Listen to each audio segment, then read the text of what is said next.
The situation is very complex there, okay, with the humanitarian aid as well. And we have to recognize the fact that the Hamas fighters are trying to capture many of the humanitarian supplies because they need it for their own squadrons and soldiers, and they try to separate the citizens from the areas where this humanitarian aid is provided in order to take control. But by and large, this is something that is incumbent upon Israel to do.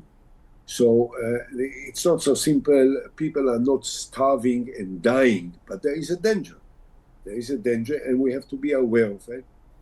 And what I think and I say is that in as long as Israel is in Gaza, in as long as Israel is in the military control of Gaza, it is incumbent upon us to make sure that the humanitarian supplies will be provided to the people that live there in order to avoid unnecessary consequences such as starvation. But even if we agree, and I accept the argument that the Hamas is taking control of humanitarian aid for their forces, but precious little is going in.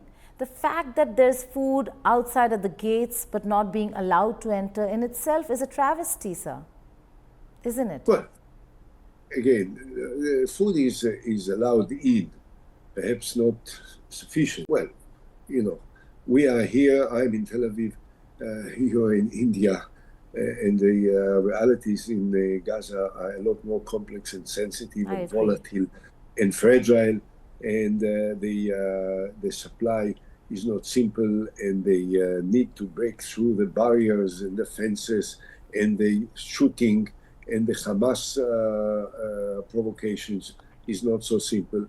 I think that there is an attempt, a serious attempt made by Israel to provide this.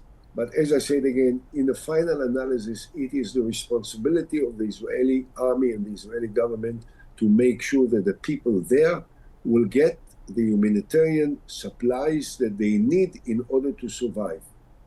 As simple as that.